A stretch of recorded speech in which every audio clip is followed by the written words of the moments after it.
Esse sermão foi preparado porque faz parte de cotidiano nosso, de eventos que vêm e voltam em nós. Então nós demos um título assim: E quanto às coisas desagradáveis que acontecem conosco. De onde vem, por que vem e qual é o motivo. Nós encontramos observação em Eclesiastes capítulo 7. Vamos ver 2 versículos, depois nós vamos trazer mais leituras complementares para que possamos ser abençoados por Deus, centrados na palavra de Deus. Amém? Eclesiastes capítulo 7, versículo 13 e 14. Assim diz o pregador, e ele escreveu: Atenta para a obra de Deus, porque quem poderá endireitar o que ele fez torto? No dia da prosperidade goza o bem, mas no dia da adversidade considera, porque também Deus fez este em oposição àquele, para que o homem nada descubra que há de vir depois dele. Amém? Senhor Santo Pai, misericordioso, nos dê o conforto espiritual, o ânimo e o agradecimento, a graciosidade vinda de Ti, que possamos espalhar nesse momento da Sua palavra e na nossa vivência, convivência entre os irmãos. Em nome do Seu Filho amado, nós Te agradecemos. Amém. Pois bem, antes de tudo, de entrar no sermão em si, eu quero alertar que estas palavras não têm nada a ver com quem tem vida torta. Para aqueles que são desobedientes à palavra de Deus, para aqueles que são desviados do Senhor, embora eles precisam de ouvir para entender o que acontece. Mas o que o escritor escreveu, ele está direcionado para aqueles que servem ao Senhor e têm dias dificultosos. Então, as outras, quando as pessoas não estão no Senhor, vamos considerar de causas secundárias, que trazem todas as espécies de coisas desagradáveis para os ímpios, para aqueles que não querem saber de servir ao Senhor, bem distantes da vontade de Deus. Também não tem relação com o ditado popular muito falado: Deus escreve certo por linhas tortas. Acredito que todos já ouviram ou até disseram isso. Primeiro, não é um versículo bíblico, e o Senhor não compartilha nada sobre desviados nos seus santos caminhos. Cuidado com essas frases de efeito, mais filosofais do que, na verdade, que trazem alguém ao nosso Senhor Jesus Cristo. Agora, na leitura, diz que Deus apresenta-nos situações muito difíceis para aqueles que servem ao Senhor. Muitas provações em que temos que atravessar. Isto é, a igreja do Senhor, os servos do Senhor.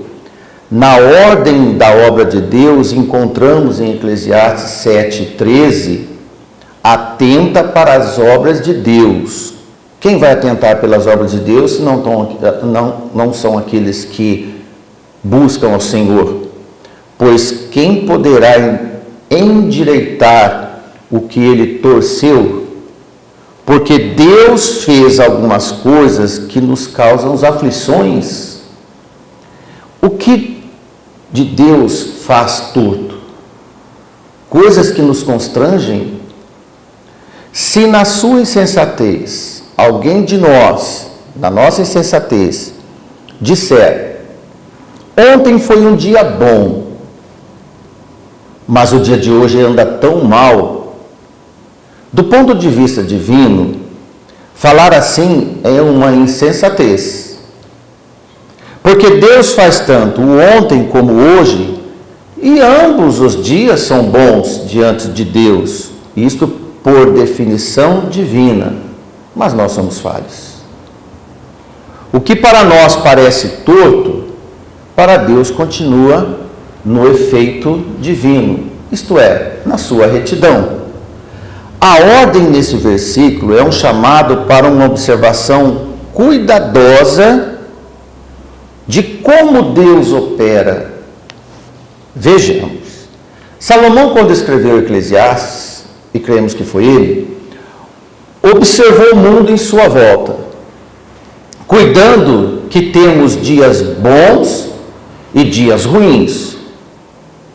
Concluímos errados associarmos dores, lágrimas, dificuldades, tristezas, doenças como dias maus.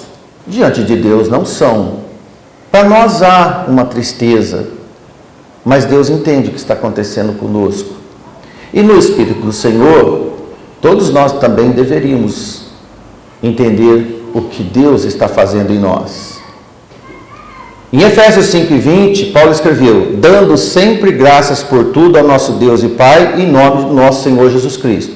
Tudo é tudo, irmãos. Tudo não é só o que eu desejo. Tudo não é só o que me agrada. Tudo são fatos e eventos que para mim me faz sofrer, que me dá tristeza. Ele creu que Deus fez as estações da vida, aprendendo isso sobre Salomão, aprendendo durante a sua caminhada que em cada dia uma novidade inesperada e não temos como adivinhar. Nós não sabemos o que vai acontecer amanhã, certo? Nenhum de nós sabe. Se houvesse um calendário futurístico dos acontecimentos de cada um de nós, escrito, determinado, que fé existiria entre nós? Que tipo de esperança seria? Em quem confiaríamos? Ora, como não sabemos de um segundo à nossa frente, a solução é: viva cada momento do jeito que o dia te aparece, confiando que Deus cuida de você. Amém? Então, no dia da prosperidade, versículo 14, ele diz: goza o bem, aproveite os dias bons. Não vai ser ranzinza nos dias bons. Não vai reclamar nos dias bons. E também não reclamar nos dias difíceis. No dia da adversidade, considere. Isto é, faça considerações sobre, pondere. Deus intercala para todos nós dias bons e dias não tão assim apreciáveis, que podemos dizer dias ruins. Em uma oposição ao outro, para que nenhum de nós descubra nada sobre o seu futuro imediato. É o que ele escreveu também. E se esconda numa agenda preliminar determinada ou pré-determinada. Quem sabe de tudo é o Senhor. Você e eu não sabemos nada. Nada. Nós cremos. Vivemos por fé. Amém. Jesus disse em Lucas 12:7, um versículo bem conhecido para abastecer esse sermão, em que ele disse: até os cabelos da vossa cabeça estão todos contados. Não, palavra-chave, não temais, porque diz de comportamento, mais valeis vós do que muitos passarinhos que não se preocupam. Olha, os passarinhos, os animais não se preocupam com o dia de amanhã, mas nós temos hábito de nos preocupar. Ora, você é que deve crer que tem muito valor diante de Deus, que o seu preço da redenção foi muito alto. E se ele pagou um alto preço, é porque você tem valor. Entenda ser amado por Deus. Tema Deus que te ama, porque como Ele nos ama, Ele cuida de nós. Ele cuidará do nosso dia a dia. Então, a regra é: vivamos por fé que Ele cuida de nós. Em Eclesiastes 3:1, ele escreve algo importante para nós, que tem muitos detalhinhos do nosso dia a dia. Mas ele começa assim: Tudo tem seu tempo determinado. Tudo. E há tempo para todo propósito debaixo do céu. O que é todo propósito? Todos os acontecimentos. Eventos interessantes e eventos desinteressantes que também são necessários. Por exemplo, ele diz que há tempo de nascer. Bem gostoso de ver nascimento. E tempo de morrer, que nos entristece. Tem tempo de plantar, tem tempo de arrancar o que se plantou, tempo de matar, tempo de curar, tempo de derrubar, tempo de edificar, tempo de chorar e tempo de rir, tempo de plantear, que é algo mais que um breve choro, que são lágrimas derramadas, e tempo de dançar. A dança é coligada à alegria intensa. Tempo de espalhar pedras e tempo de ajuntar pedras, tempo de abraçar e tempo de dizer, não é hora de abraçar. Tempo de afastar-se, de abraçar. Tempo de buscar e tempo de perder. Tempo de guardar e tempo de lançar fora.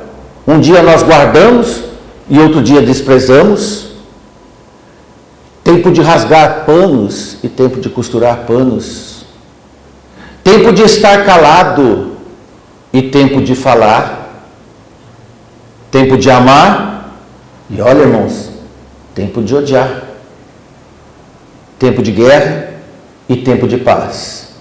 Olha, isso são propósitos delegados para todos nós. Quando vai acontecer, quem é que sabe? A palavra diz que vai acontecer, mas não diz quando vai acontecer.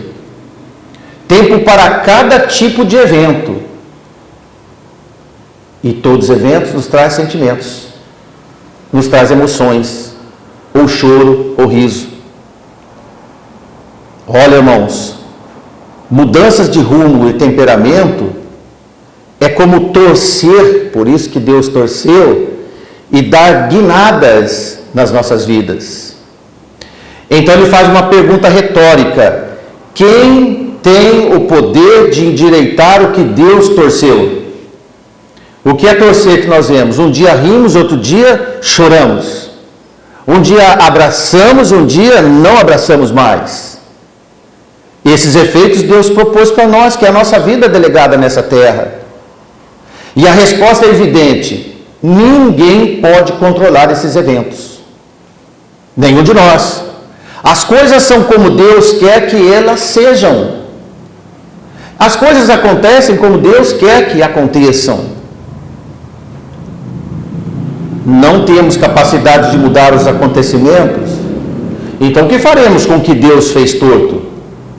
Quando o pregador fala de torcido, retorcido ou torto, ele não está referindo a algo que tenha saído normalmente dos princípios, como se Deus pudesse ser autor de mal ou do mal. Deus não opera maldade alguma, embora Ele pode provocar calamidades, porque Ele é justo juiz.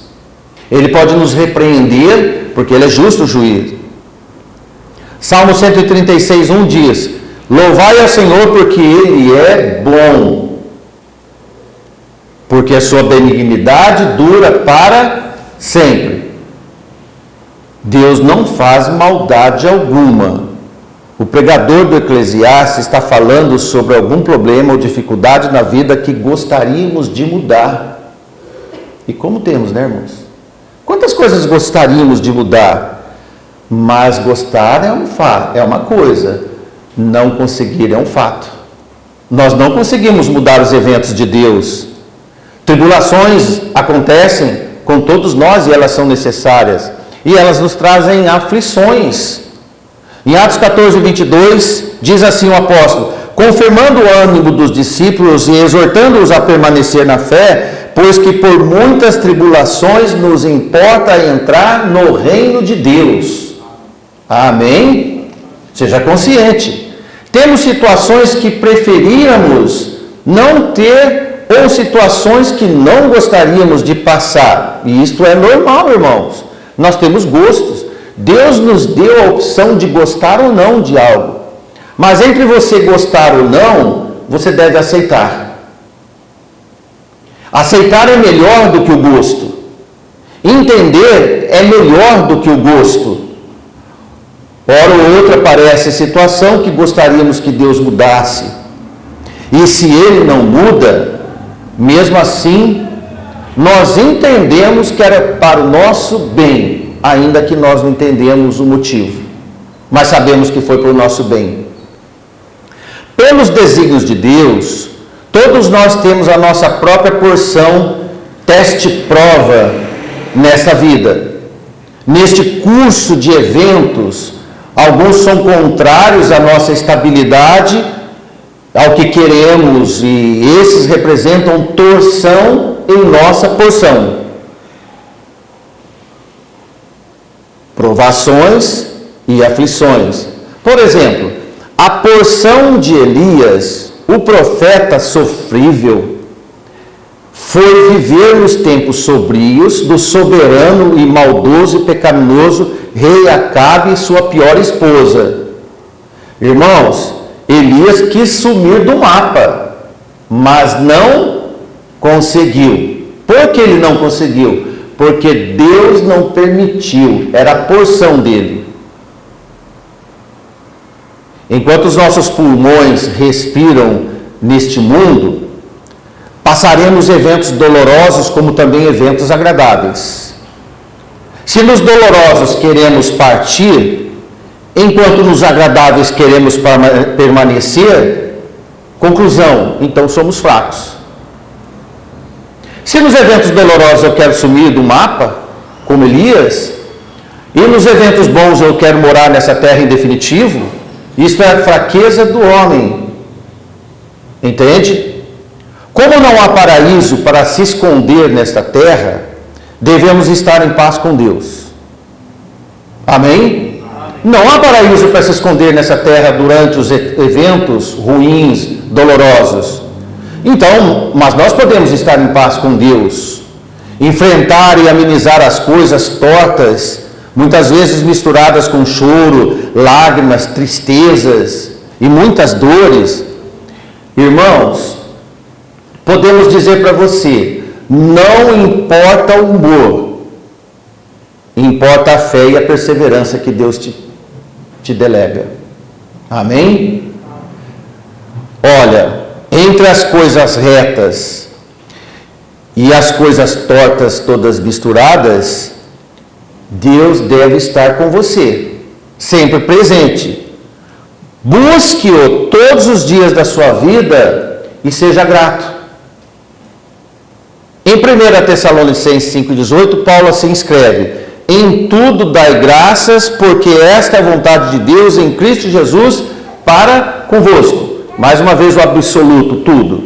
Em tudo dai graças, não que eu escolho para agradecer. De forma semelhante, lemos em Eclesiastes, agora no capítulo 1, mais 2 versículos, 14 e 15. Olha o que ele escreve neste paralelo do nosso primeiro texto, capítulo 7. Agora, capítulo 1. Atentei, isto é, Salomão observando, atentei para todas as obras que se fazem debaixo do sol, e eis que tudo era vaidade e aflição de espírito. Aquilo que é torto não se pode endireitar, aquilo que falta não se pode calcular. Olha, ele já havia comentado esse assunto logo no começo, mas agora nós vemos um dueto de vaidades, de vaidade e aflição. Olha, vaidade misturada com aflição não é uma boa mistura, não, é um desequilíbrio. Mas ele constata, diz que agora ele confessa que tudo aqui nesta terra é vaidade de espírito dolorido, perturbado. Então podemos dizer para você, irmão, preste atenção agora nessa colocação que nós vamos te apresentar. Ele propôs a observar como os homens sem Deus e viu que nada daquilo fazia sentido. Isto é, Salomão foi olhar como um homem sem Deus. Então ele olhou e disse que aquilo nada fazia sentido, embora nada ele podia fazer. Que confusão, aflição e perturbação. Mas quando ele contempla o mundo de acordo com os propósitos de Deus, Ele entende que tudo faz sentido e que nada precisa mudar. Amém? Se você olha como Deus olha o mundo, no poder do Espírito do Senhor, você vai ver que tudo faz sentido e que nada precisa mudar, porque Deus faz tudo correto. Se você olha como um ser humano normal, nada neste mundo faz sentido, embora o homem também é incapaz de mudar qualquer coisa. Quando acontece nos tempos desagradáveis, se para os ímpios não faz sentido, como nós vemos, pela fé sabemos que Deus está operando em nós e dando e fazendo o melhor para cada um de nós. Amém? Em Romanos 8:28, Paulo escreve sobre esse assunto. E sabendo que todas as coisas contribuem juntamente para o bem daqueles que amam a Deus, daqueles que são chamados segundo o seu propósito. Irmãos, você está nessa categoria? Olha, se assim estamos, não podemos mudar, então nem queremos mudar os propósitos de Deus. E nem reclamar sobre eles. Sobre que tudo que Deus planejou, a não ser que Deus queira mudar. Como as orações dos justos podem muito em seus efeitos, desde que seja sob a aprovação de Deus. Deus nos dá esperança em todas as provações da vida. Nunca nos abandona. Sofremos frustrações devido ao convívio em um mundo caído, morando num corpo carnal e fraco ainda, sendo que no Espírito do Senhor desaprovamos nossos próprios desejos e intenções. Olha que combate, como nós vemos em Gálatas capítulo 5. E aqui ele retorna. Mas a Bíblia diz que sofremos estas coisas pela vontade de um Pai que planeja nos libertar de toda esta futilidade. E que Ele está trabalhando para que tudo sirva para o nosso bem maior. E Paulo volta a escrever no capítulo 8 de Romanos, no capítulo 28, versículo 22, porque sabemos que toda a criação geme e está juntamente com dores de parto até agora. E não só ela, mas nós mesmos, que temos as primícias do Espírito, também gememos em nós mesmos, esperando a adoção, a saber, a redenção do nosso corpo. Porque em esperança fomos salvos. Ora, a esperança que se vê não é esperança, porque o que alguém vê, como também esperará? Mas se esperamos o que não vemos, com paciência esperamos. E da mesma maneira também o Espírito ajuda nas nossas fraquezas, porque não sabemos o que havemos de pedir, como convém, mas o mesmo Espírito intercede por nós com gemidos inexprimíveis. As nossas fraquezas são demonstradas até nos céus. E qual o problema? E aquele que examina os nossos corações sabe qual a intenção do Espírito. E é Ele que segundo Deus intercede pelos santos. Olha como precisamos de Deus. Veja que confiar na bondade de Deus vai nos ajudar a como reagir. Vai nos ajudar a como reagir nas provações, não importando com que tipo de dia estamos. Deus vai nos ajudar independente de que tipo de dia, que tipo de humor nós estamos. Já que há sempre uma maneira de glorificar a Deus em cada um de nós. Amém? Em Eclesiastes 7, 14 e 15, nós temos um versículo repetido aqui, mas nós vamos fazer uma ligação. Diz assim: no dia da prosperidade goza o bem, mas no dia da adversidade considera, porque também Deus fez esse em oposição àquele, para que o homem nada descubra, do que há de vir depois dele. Tudo isto vi nos dias da minha vaidade. Olha, o escritor diz, eu também fui vaidoso e vi tudo isso, critiquei. Há justos que perece na sua justiça, e há ímpio que prolonga os seus dias na sua maldade. Que horrível isso. Ninguém aguenta essas coisas. Não é verdade, irmãos? Não é com bons olhos que assistimos os justos serem condenados e presos. E ao mesmo tempo os impiedosos viverem muitos anos executando as suas maldades sem serem importunados. Que injustiça, não é? Não é uma injustiça? A palavra nos ensina que isso tudo faz parte do processo das próprias vaidades, até de quem examina. Nada podemos mudar, apenas clamar a Deus e alegrar nos dias bons e considerar que tudo está nas mãos de Deus, inclusive estas adversidades. E o Senhor diz lá em Deuteronômio: minha é a vingança, diz o Senhor. Deus vai acertar tudo. Então não tem por que nós desesperarmos. A vingança é dele, a justiça é dele. Ao dizer isso, ele submete esse dia e qualquer dia no futuro, nos seus eventos desafiadores, e sem sabermos o que acontecerá no amanhã. Novamente eu insisto, nós não sabemos do amanhã. Para que o homem, na sua vaidade, não perca tempo buscando descobrir o que há de vir depois de cada situação. Por exemplo, como foi seu dia hoje? Então, o que quer dizer do dia de hoje para o dia de amanhã, a não ser uma grande interrogação?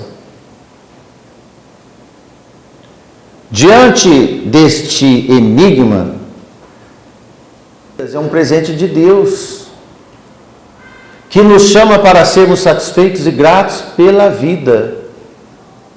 Não cabe a nós descobrir qual será o presente do amanhã. Deixa acontecer. Basta cada dia.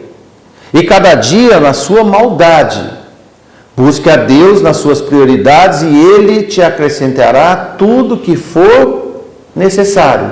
Ele cuida e supre cada um de nós. E Jesus diz também em Mateus 6,34 sobre este assunto: não vos inquieteis, pois, pelo dia de amanhã, porque o dia da manhã cuidará de si mesmo. Amém? O dia de amanhã vai cuidar dele, sabe que Deus estará conosco amanhã também. Esse Deus que está com você hoje, ele é para estar na eternidade. Por que não vai estar no amanhã? Estar contentado é encontrar satisfação fundamental em Deus. Irmãos, isso é muito importante, encontrar satisfação fundamental em Deus. Então, receber cada dia a mais como uma dádiva da sua graça. Ao invés de você se preocupar com o dia de amanhã, você recebe como uma graça de Deus. De qualquer forma, como Deus não faz acepção de pessoas, também Ele não vai escolher um grupo de pessoas debaixo do céu para dar requintes de privilégios terrenos.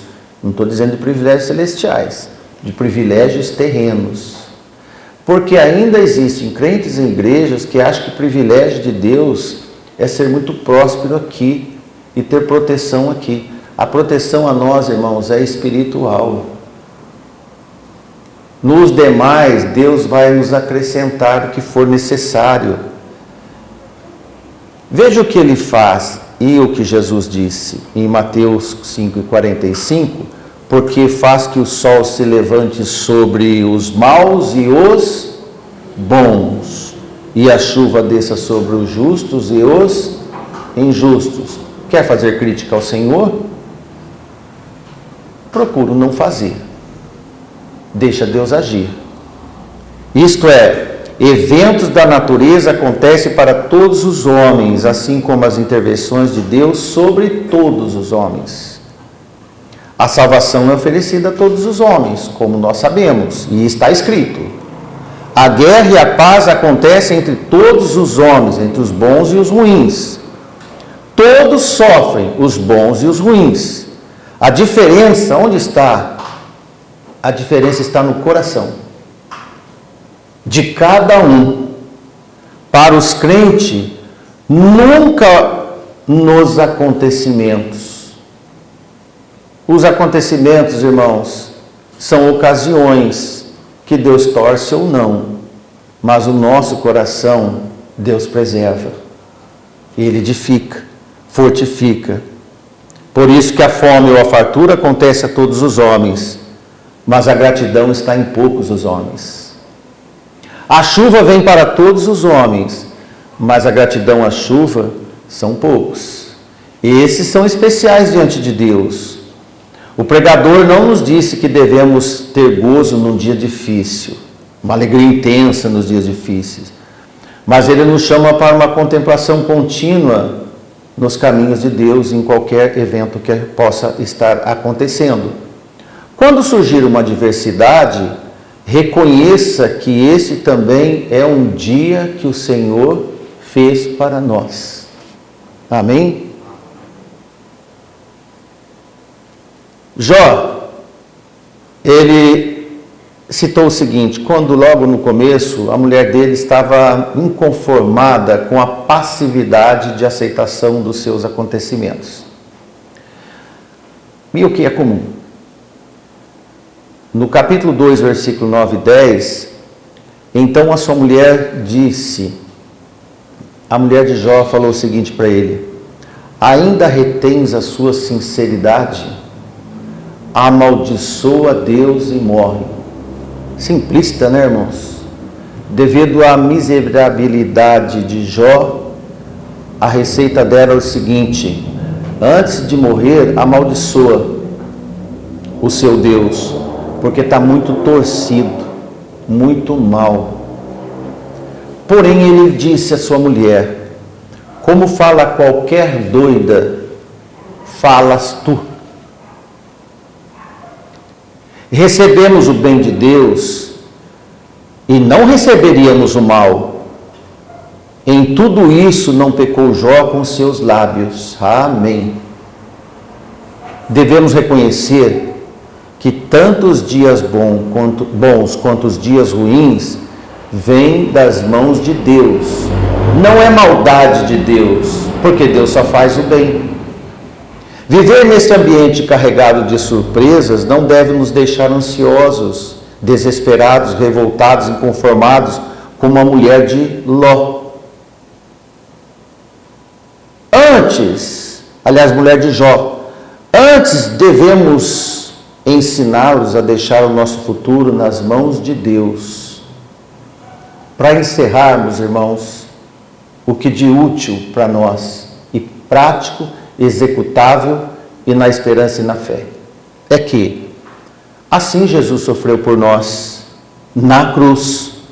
Foi a porção que Deus deu ao seu Filho. Ele confiou no seu Pai, esperando que ele endireitasse as coisas no tempo certo, ressuscitando no terceiro dia.